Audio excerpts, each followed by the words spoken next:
पवित्र वेद प्रमाण कर रहे हैं कि वो पूर्ण परमात्मा ऊपर तीसरे मुक्ति धाम में, क्योंकि एक धाम, धाम कहो, लोक कहो, अक्षेत्र बोलो, एक तो 21 ब्रह्मांड का अक्षेत्र है, धाम है ये ब्रह्म का। एक 7 संख ब्रह्मांड का क्षेत्र है परब्रह्म का, जिसे अक्षर पुरुष भी बोलते हैं। और तीसरा जो अक्षेत्र है वो सतलोक है, जो मुक्ति धाम है, पूर्ण मोक्ष स्थान है। तो वो परमात्मा उस तीसरे मुक्ति धाम में अर्थात सतलोक में विराजमान है और तेजों में शरीर युक्त है। और वहां से चलकर वो परमात्मा अपनी प्यारी आत्माओं को यहां काल के लोक में आकर के मिलते हैं और फिर अपने तत्व ज्ञान से उन्हें परिचित कराते हैं, अपनी समर्थता से उन प्यारी आत्माओं को परिचित कराते हैं और सतलोक तथा ऊपर के सब ब्रह्मांडों को दिखा करके वे अपना साक्षी बनाते हैं। उनमें से कौन कौन है? आदरणीय धर्मदास साहिब जी, आदरणीय मलुकदास साहिब जी, आदरणीय दादूदास साहिब जी, आदरणीय संत गरीबदास साहिब जी, हरियाणा के अंदर जो जिला झज्जर गांव छुडानी में हुए हैं वो संत गरीबदास जी, आदरणीय गरीबदास साहिब जी, आदरणीय नानक साहिब जी जो सिख धर्म के प्रवर्तक माने जाते हैं, आदरणीय गीसा दास साहिब जी जो मेरठ के पास खेखड़ा ग्राम में वहां उनका धाम है, स्थान है, वो भी परमात्मा के साक्षी हैं। और आदरणीय महर्षि रामानंद जी, ये भी परमात्मा, बनारस वाले, ये भी परमेश्वर के साक्षी हैं। इन्होंने परमात्मा को साक्षात देखा।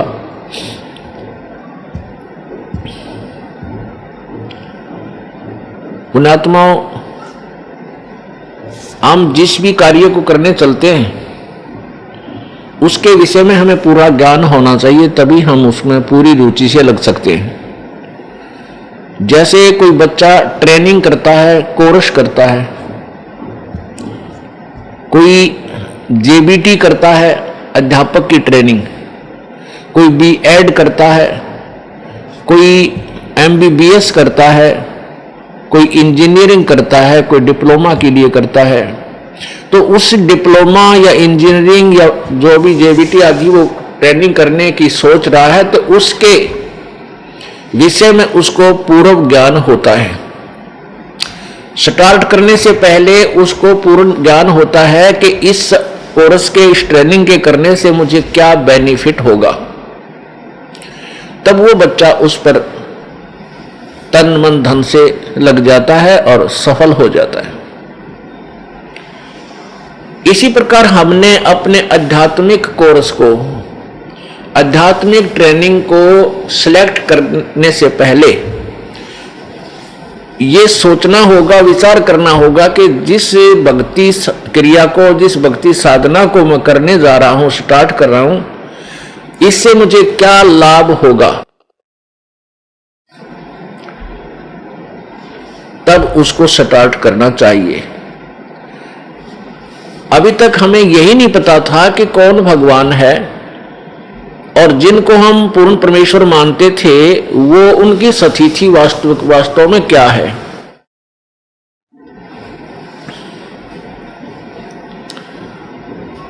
हमने रजगुण श्री ब्रह्मा जी, सतगुण श्री विष्णु जी और तमगुण श्री शिव जी को सर्वेश्वर, महेश्वर, मर्त्युंजय, कालज्ञ और सर्वेश्वर, सर्व ब्रह्मांडों के रचयिता, सर्व दुख हरण कर, सर्व दुख हरण करता आदि आदि ना जाने कितनी उपमाओं से जाना था। और जो हमारे धार्मिक गुरु होते थे पवित्र हिंदू धर्म के, वो ये कहा करते थे कि पुराणों के अंदर ऐसा ही लिखा है कि ये तीनों भगवान यही सर्वश्रेष्ठ रचनहार हैं, ये पूर्ण परमात्मा हैं, इनसे अतिरिक्त कोई अन्य भगवान नहीं है, कोई प्रभु नहीं है, कोई स्वामी नहीं है। तो हमने अपने टीचर्स को, अपने आध्यात्मिक अध्यापकों को अपने सिलेबस के पूरे जानकार विद्वान मानकर उनकी प्रत्येक बात को स्वीकार किया और उनके द्वारा दिए गए भक्ति मार्ग को भी स्वीकार करके उस पर हमने प्रयत्न किया।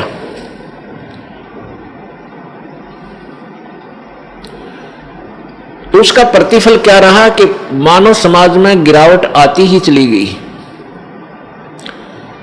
न कोई समाज सुधार हुआ, न कोई हाहाकार मिटा, और न ही ये चोरी ठगी आदि का कोई त्रुटि कमी नहीं आई। क्यों नहीं आई? क्योंकि हम परमात्मा के गुणों में बहुत कुछ सुना करते थे।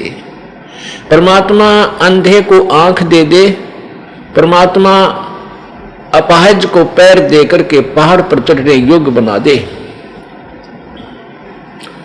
परमात्मा निर्धन को धनी बना दे और जो रंक को राजा बना दे, और जो राजा अभिमानी हो उसको पटक के नीचे रंक बना दे।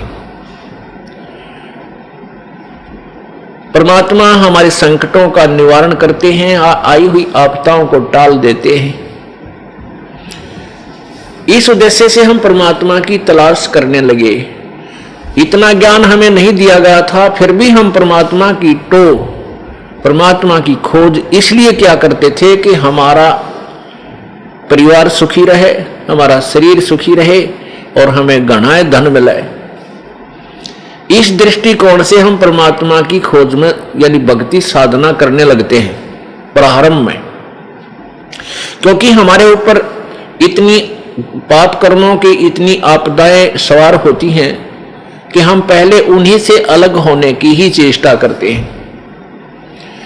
इसलिए हम परमात्मा के पाने का जैसा भी जिसने साधन बताया हम उसको करने लग जाते हैं, जिसके प्रतिफल में हमें कोई भी लाभ नहीं हुआ। जैसे कोई निर्धन व्यक्ति है, परमात्मा से प्रार्थना करने जाता है कि मेरे ऊपर कर्जा बहुत हो गया प्रभु, यानी मुझे इस आपदा से बचाइए। अब जिस संत, क्योंकि परमात्मा की प्राप्ति का साधन, परमात्मा की खोज किसी संत के बताए अनुसार ही होती है।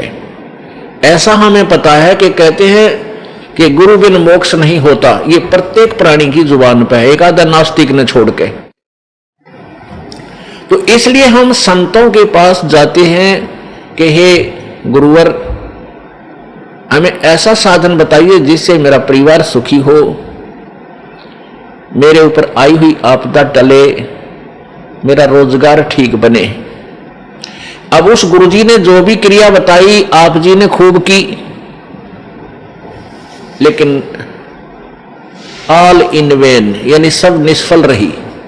फिर वो दुखी व्यक्ति जिसके ऊपर कोई ऐसी आपदा है, यानी वित्तीय हालत खस्ता है, जिसकी धनवान नहीं है, निर्धन हो गया, गरीब है, और उधर से कई समस्याएं उसके ऊपर आ पड़ी है, तो वो भगवान से राहत लेने गया था, वहां तो मिली नहीं।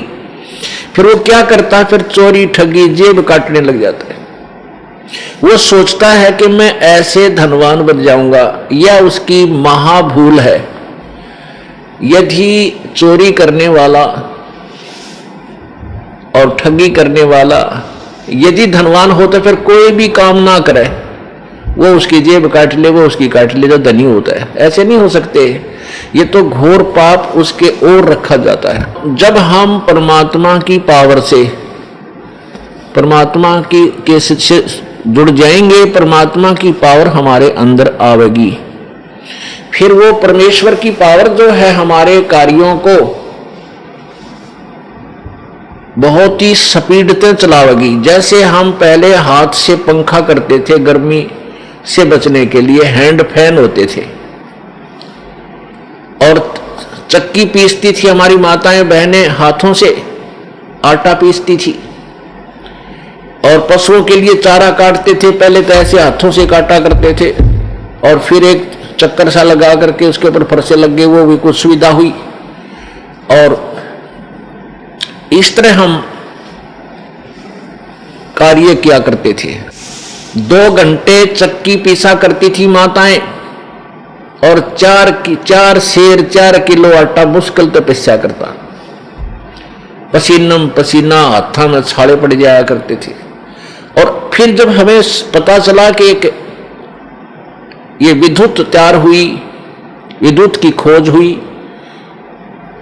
ये पदार्थ तो पहले ही थे पर खोज लिया अब वैज्ञानिकों ने, या बिजली बन गई।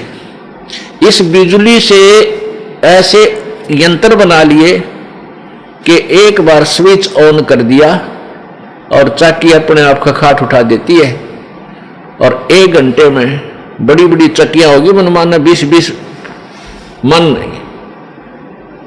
यानी 5-5, 6-6 क्विंटल 1 घंटे में पीस डालती हैं। और घरेलू चक्कियां भी 1 घंटे में जो है लगभग 1 मन गेहूं को पीस देती है, कणक को। ऐसे ही ये पशुओं का चारा काटते थे हाथों से, अब ऐसे यंत्र बन गए, बिजली से, पावर से चलते हैं, और cut cut cut cut cut cut करके 1 घंटे में मनमाना 50 पशुओं का चारा काट के न्यारा रखते हैं।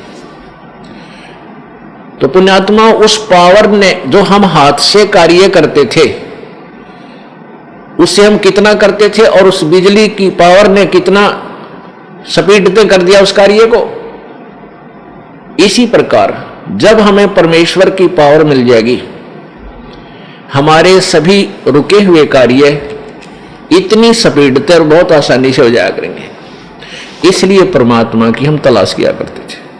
तो हम कहां जाते रहे? उन संतों के पास चले गए जिनके पास ईश्वरीय पावर नहीं थी। वो संत खाली खोखा थे, ऊपर बोर्ड लगा रखा था पावर हाउस, और अंदर गाड़ रखे थे कीकर के खुट्टे लठ, और उनका तार बांध के लिख रहे थे पावर हाउस। कहने का भाव यह है कि वे स्वयं परमात्मा से कनेक्टेड नहीं थे, वो ईश्वरीय पावर से संबंधित नहीं थे, कनेक्टेड नहीं थे, और अन्य अपने उपभोक्ताओं को या शिष्यों को मूर्ख बनाए हुए थे कि ले जाओ नाम और तुम्हारे हो जाएंगे काम। नहीं हो सकते। अब उन भोली आत्माओं ने, शिष्यों ने अपने गुरुदेव को पावर हाउस मान के उस तक कनेक्शन ले रखे, और कोई 20 वर्ष से चिपका हुआ है, कोई 25 वर्ष से, कोई 30 वर्ष से, कोई 15 वर्ष से, कोई 5 वर्ष से, और सबकी दुर्गति हो रही है, डाउनफॉल हो रहा है उनकी हर स्थिति में। पुण्यात्मा, परमात्मा की तलाश वही पुण्यात्मा विशेषकर करते हैं जो पूर्व जन्म में परमात्मा की भक्ति किए हुए हैं।